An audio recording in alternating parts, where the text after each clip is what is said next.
holster, just looking at you funny. And I'm just like, this is different, man. Yeah, This man, is it's a whole other world over there. This yeah, is different. yeah. It's right in your face. It's crazy because there's still parts to this day in the South that are segregated. 100%. And just by choice. Like, if we don't want to mingle with them, we'll stay on the black side. The white will stay on the white side. It's just crazy. That still exists in 2022. But I'll say this: I rather encounter that in-your-face racism than the undertone racism, Bro, when people try to throw a little snippets at you. If that's who you are, then just let it be. If you're a racist, that's cool. I respect that way more than people that are like, like you said, little undertone, little jabs, but then still try to be buddy with you. It's like, I know you're a racist piece of shit. Yeah. Come on now, you know what I mean? Yeah, because oftentimes people are like, and I don't even really talk politics like that, but people are like, oh, I hate Donald Trump, I hate him. I don't like him myself, but I appreciate that he used his platform, and it might have benefited him or not benefited him. Doesn't matter. But the amount of racists that he was able to bring to light, that people are like, I didn't know that guy was racist. Oh, I didn't know that guy was racist. And I'm like, oh, okay. Yeah, because Trump made him feel comfortable. Hey, I can come out of my skin and tell you exactly how I feel now. Like, he brought the real snakes out. 100%. Yeah, so you're right. That's a good take on that for sure. More reps.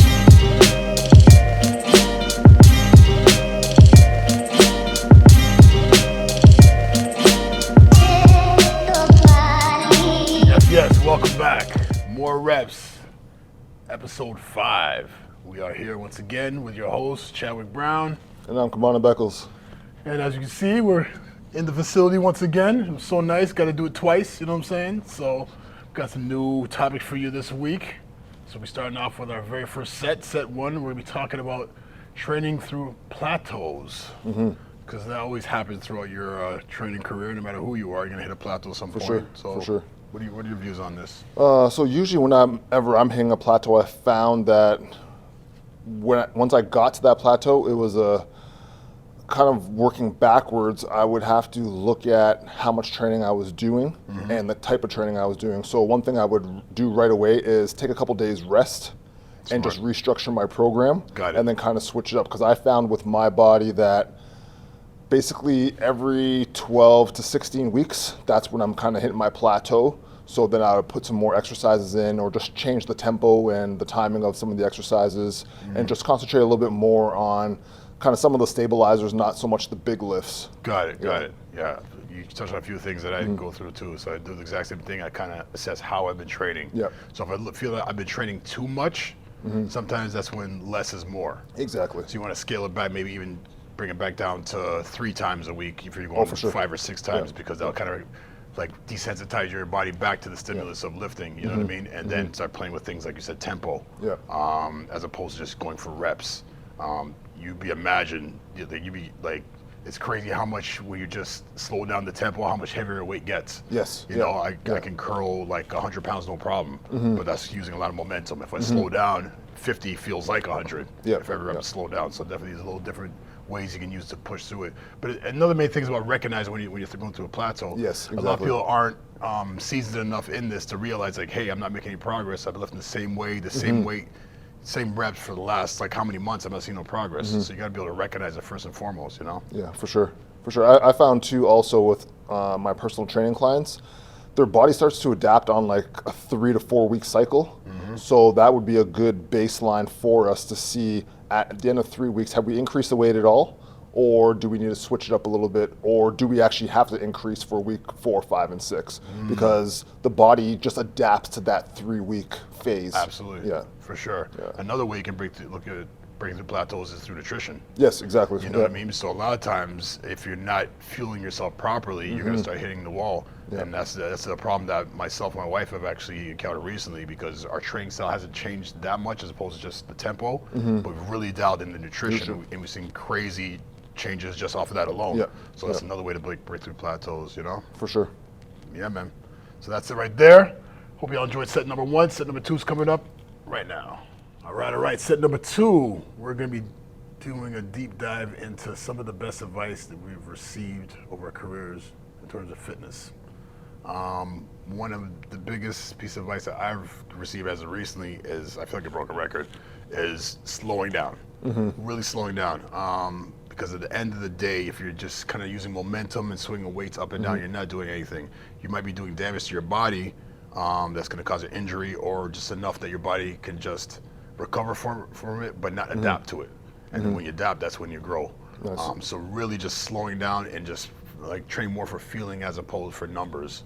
Because I spent so many years just like I did 13 reps last week. I have to do 14. No matter how nasty or sloppy those reps get, I'm going for that number. But you're not doing shit at that point. Nice. I would say the best piece of advice I received was similar to yours.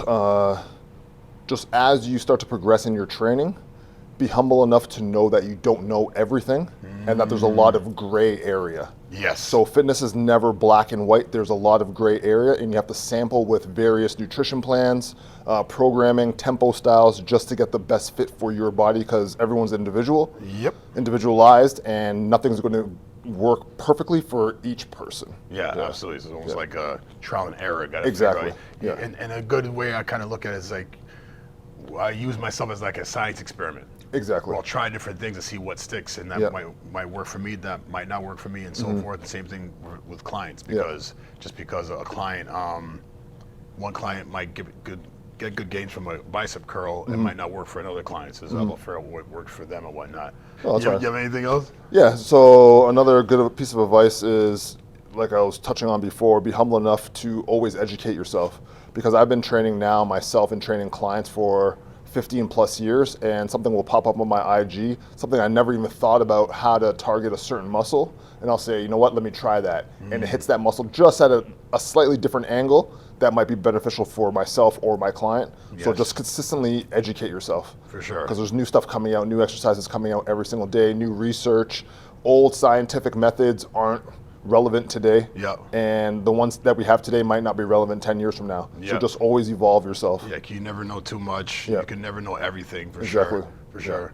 Another piece of advice that I've definitely picked up over the years is about checking your ego at the door in terms of like the weight. Yes. Because people put so much focus on weight, and like I said before about numbers with reps, at the end of the day, it's all about your body doesn't know what 100 pounds is. It doesn't know what 10 pounds is, but it knows what tension is.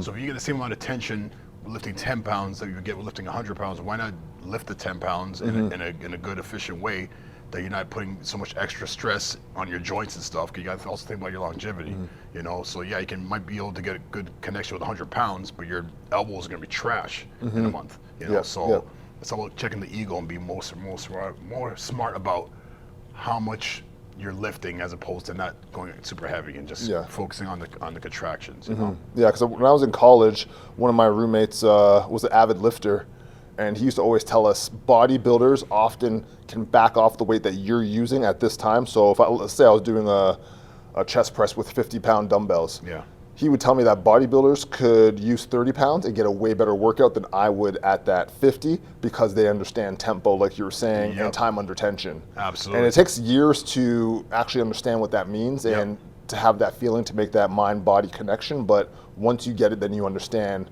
you know what, I don't need to go as heavy as some of these other guys, or as I think I might need to go. I can back off the weight and get a way better contraction. Yeah, absolutely. Yeah, that's one of the things that bodybuilders do. That they try to make a simple exercise as hard as possible in order to get better connection and better tension on it. Exactly, for sure. Yeah, man. So that's some good tips. Hopefully you guys take up on some of those also. Set number 3 coming at you right now. All right. Set number 3. We're going to be touching on something that might be a little dicey for some people, but have you ever experienced racism in the fitness industry or in sports? What do you I can go back to earlier times playing basketball. So I would say going to college in the South.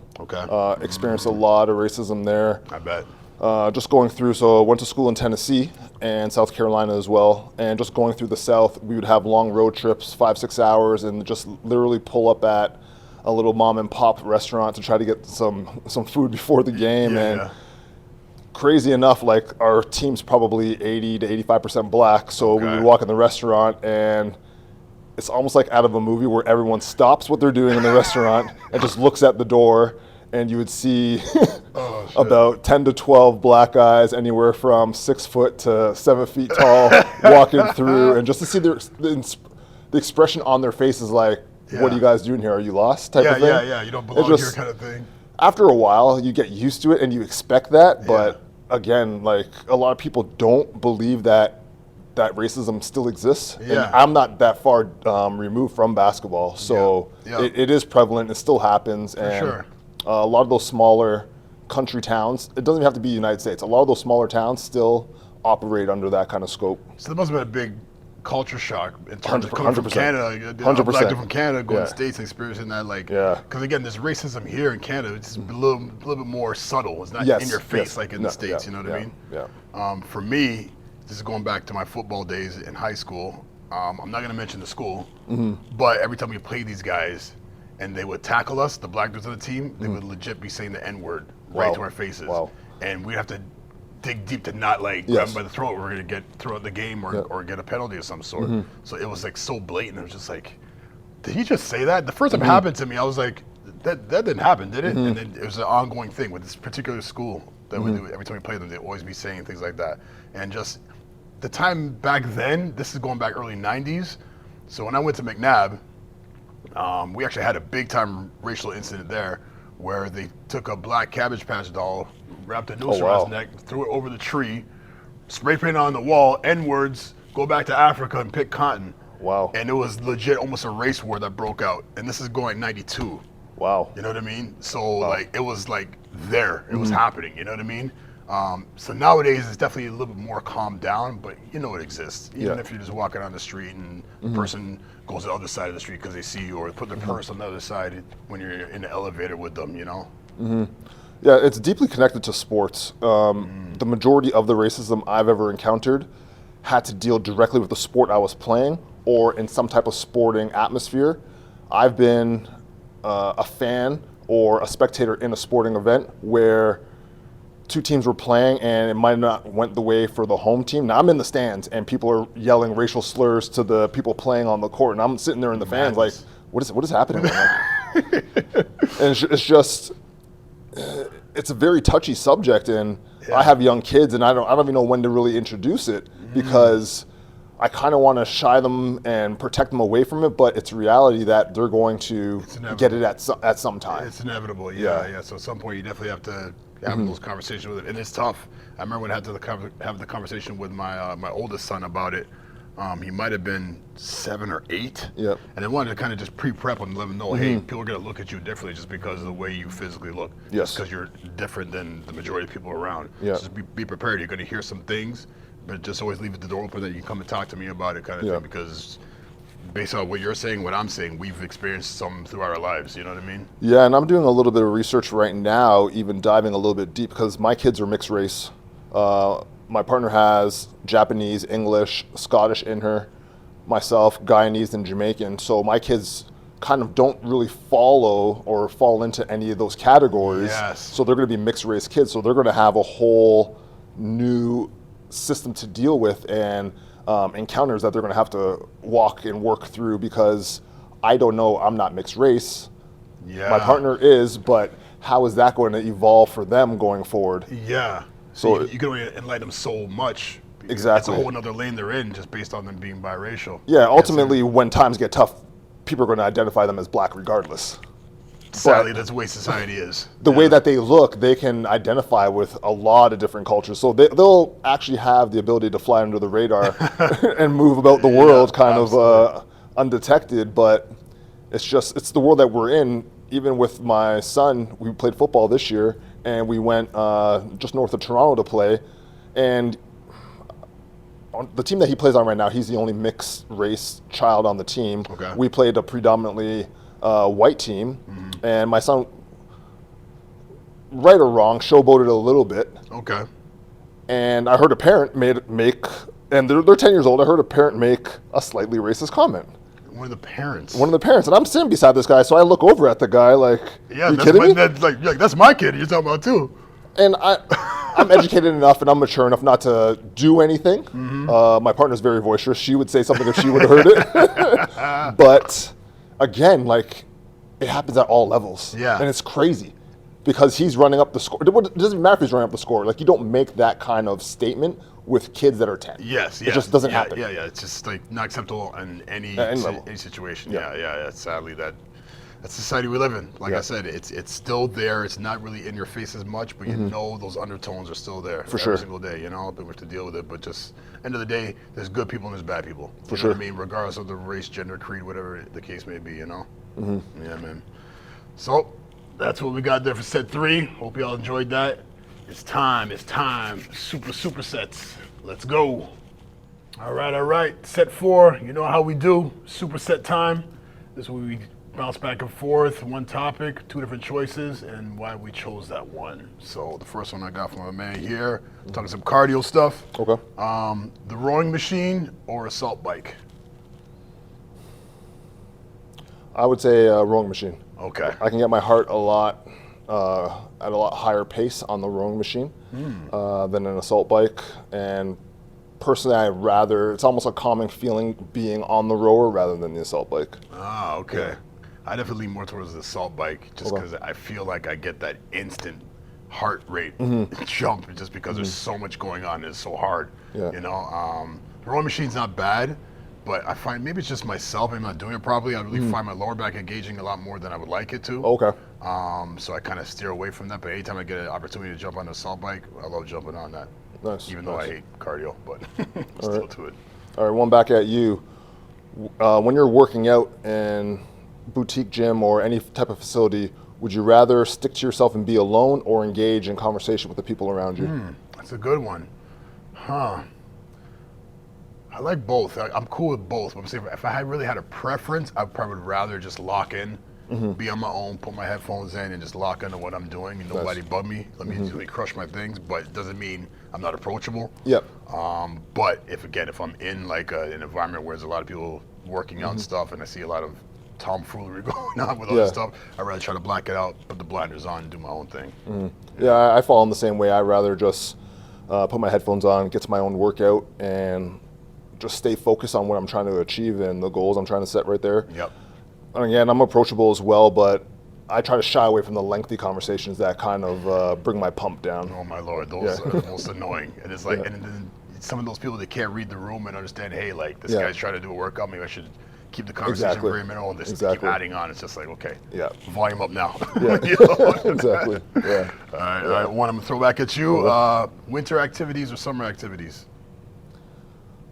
I've just grown up so much in summer activities. Now this year I'm going to really concentrate on the winter activities. Okay. Yeah, I just got to hook up on some skates. So finally got some skates my size that fit my feet. Bought on skates. I gotta see. Used to skate a lot when I was a kid. Yeah. And then now my son really wants to get into winter sports, snowboarding, tobogganing, and some other stuff. So found a snowboard my size, got that, and then it's going to be a good winter this year. All right, so this is like a whole new lane for you. A whole new lane, yeah. All right. Gotta keep you up to date. How about yourself? Summer all day. Yeah. Winter is usually just working out in hibernation mode. Nice. I like looking at the snow. I like playing with the kids in the snow. But like, if I could stay away from it, I'll do that. So like, and I my 9-to-5 job I have to work outside, so I'm already in the elements all the time. So by the time I'm done work, I don't want no parts of it. I want to go home and get warm. You know what I mean? Yeah. Summertime when you can get to go out and hang on a beach and have a couple drinks and whatever, go for a walk, take the dog out. It's summer activities over winter any day. Nice. Yeah. One back at you. Again, working out in a public facility, would you rather take kind of your life in your own hands, or would you ask for a spot? Well, old me, no spot. Don't come near me. Don't touch that bar. I'm getting this up. Even if you look sloppy, I'm getting it up. But again, going back to what you said earlier about ego lifting and checking ego, I have no shame at all asking somebody, hey, can you spot me? Because this is going to be a weight that I haven't tried to experience before. So can you please just spot it? If you look, I'm struggling, by all means, take it. Help force the reps up if you have to. But I definitely check my ego enough to not to deter a spot. Nice. Sure. It's similar, my answer to yours. Younger me, if I can hold the weight, I can get it up. Yeah. By any means. Yeah. New me, I would say I would get a spot. Yeah. Or back off the weight. Yeah, just be smart about it that way. Yeah, exactly, for sure. Some basketball type stuff right now. Okay. We're talking about who's the best, I guess, sidekick to a star player. So now, would you rather pick Pippen or Klay Thompson? That's a tough one. I know. I think for me, the 90s and early 2000s was the best era of basketball. Facts. So I'll lean more towards Scottie Pippen because I feel his repertoire of skills allowed him to do a lot more on the basketball court. Okay. Where Klay Thompson's more of a specialist. Got it. And he plays excellent defense. I'm not going to say it's not a knock on him, but Scottie Pippen was more well-rounded, I think, than Klay Thompson, and more durable because again, the '90s and the early 2000s, it was a lot more physical, and Scottie Pippen took less knocks and bumps and didn't stay out of the basketball playing. His ability allowed him to play a lot better. His physical ability allowed him to stay healthy. Where I think now it's a little bit, I wouldn't say soft, but you could say it. It's definitely softer. The physicality has been taken away from the sport. 1,000,000%. Yeah. 1,000,000%. Yeah. So I'd say Scottie Pippen. That would be my answer for sure too. Yeah. Because Scottie, in his prime, could have easily been the #1 superstar on any team. 100%. Yeah. You know, just the fact he had to live in the shadow of Jordan, that he always looked like he's the second fiddle. Yeah. But Klay, again, like you said before, he's more of a specialty guy. Yes. He's more plug and play Yes. for that sidekick role on any other team. But he needs a superstar to kind of like take the full brunt of it. Yeah. For sure. All right. Next one I have for you. 2-part question. Okay. What would a current older Chadwick tell a younger Chadwick? Damn. What would the current one tell the younger one? Yeah. First thing, save your money. Save your money, man. Be a lot smarter with your money because the younger me, when I got my first credit card, bro, I maxed that shit out in 2 days. I did the same. 2 days. And I've been repairing my credit till this day because of that. You know what I mean? I'm in much better space now, but be smarter with your money, save your money. Put yourself first. And the reason why I say that because I always grew up being a people pleaser, and that's just based on the way I was raised. I had to fight for attention a lot in my household, and that kind of got me to the point that when I would get attention, that's why I felt whole. Okay. And I would never put myself first, so I wore myself thin trying to please everybody else without taking care of myself. And you got to sometimes be selfish. It might sound bad, and selfish has a bad connotation to it. But if you don't put yourself first, you won't be in any position to take care of anybody. Yes, exactly. So I would tell my younger me, always take time for yourself. You know? Okay. All right, I'll answer that one as well. So I would tell the younger me, just be patient because nothing happens before it's time. A lot of times I got myself into situations, and I'll relate it to sports, basketball-wise, where I was trying to force so much to try to make something happen that injuries happened. I ended up playing in games that I shouldn't have. Yep. Big injuries, had a major knee injury, doing something I shouldn't have been doing. I could have totally kept myself out of that situation. Yeah. So I would tell my younger self, just slow down and just be patient and wait for the time to be right. Good. Yeah. I like that one. Second part of the question. Now, what would that younger Chad say to current Chad now? The younger me would probably say, I'm proud of you. First and foremost, I'm really proud of you, man, because you've evolved and changed a lot. And also just be more fun. Because I found over the years, I have a very open personality, but sometimes I do take myself a little too serious.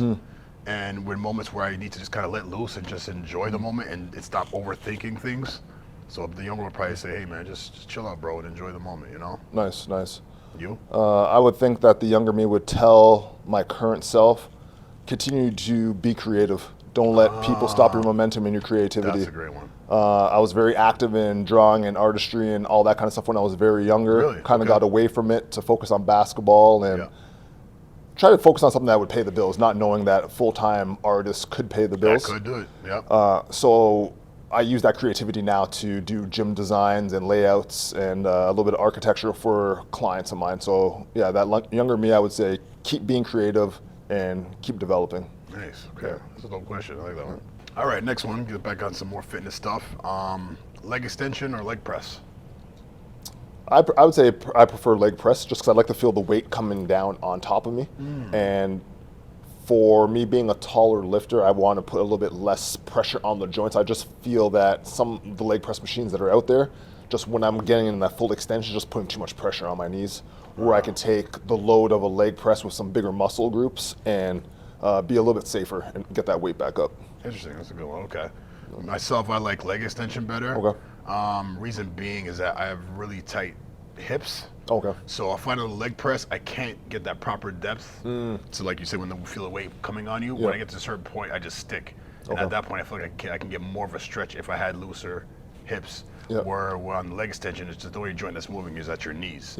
And my knees are not the greatest, but at least I can bear more of a weight and get better full range of motion on the leg extension as opposed to a press. So I technically do feel more on there. And then even with your foot placement on the leg extension, where your toes are pointing, you can hit specific parts of your quads. So I think it's just as effective as the leg press, but just my preference based on my tight hips.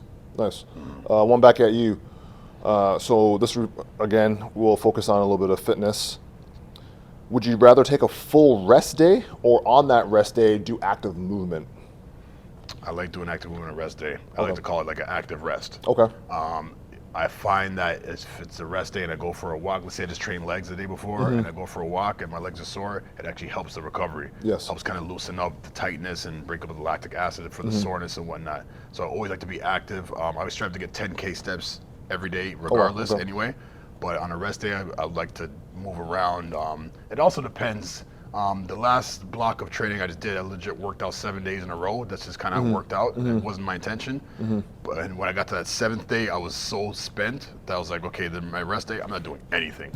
So that's one of those rest days when I didn't do shit. And I legit just sat at home, sat in the bed, binged on some shows, did some editing. But my preference would definitely be more active on a rest day. Yeah, I agree with that. Active recovery. Sometimes after a heavy, doesn't matter if it's upper body or lower body day, I'll wake up and think that I'm so sore that I don't want to move. But once I do get moving, the blood starts getting going, I feel so much better. And by the end of that day, I'm way less sore than I was when I woke up. Yep, big facts for sure. This one back at you. We're talking some junk food. Chips or cookies? I would lean to more towards chips. Okay. More savory than sweet? Yeah, just the variety too that's out there. I prefer chips. Okay. For me, it would be cookies. I got a crazy sweet tooth. I definitely got a love for chips, but same thing. A lot of varieties of cookies. I mean, I was a big time Oreo kid growing up. You know what I mean? I was always about to open it up and get that cream out and dunk the other thing. You know what I mean? But yeah, definitely cookies for me. Nice. One back at you. Would you rather attend the biggest fitness expo or the biggest musical festival? Wow. Well, I'm going to break this up because, that's a tough one. The younger me definitely would take the music over the fitness, but I feel like I have way more passion now for fitness than I would music. I would love to go to a fitness expo any day, whether it be the Pro Show in Toronto or the Arnold's in Ohio or whatever. Nowadays would probably be more so for the fitness thing. I want to expose myself as much as possible to this industry because I definitely have more a passion for fitness than I do for music nowadays. So going to a music festival, it would be fine. A lot of the ones that I would like to go to tend to have some form of violence usually happen. Shootout. You never hear about shootout at the Arnold's. You know what I mean? But rolling loud, people get arrested all the time. You know what I mean? So I would definitely lean more towards the fitness. Nice. Expo. I would say because I'm in fitness so much and I've been in it for so long, and my family's just starting to get into it, I would lean more towards a music festival that we all could attend and appreciate the music that was being played. Got it. Rather than we go to a fitness festival, I'll appreciate it a lot more than my family. I'd be starstruck at a couple of the athletes there and a couple of the bodybuilders, but at the end of the day, my kids and my partner, they can care less about those people.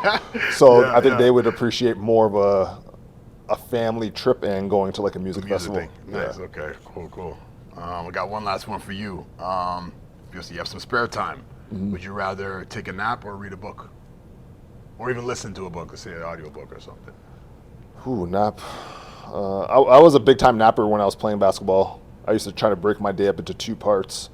So I think I'm kind of over that napping and that state of mind. I would rather listen to an audiobook that's educating me on an interesting topic. Nice. Okay. How about yourself? Naps are king.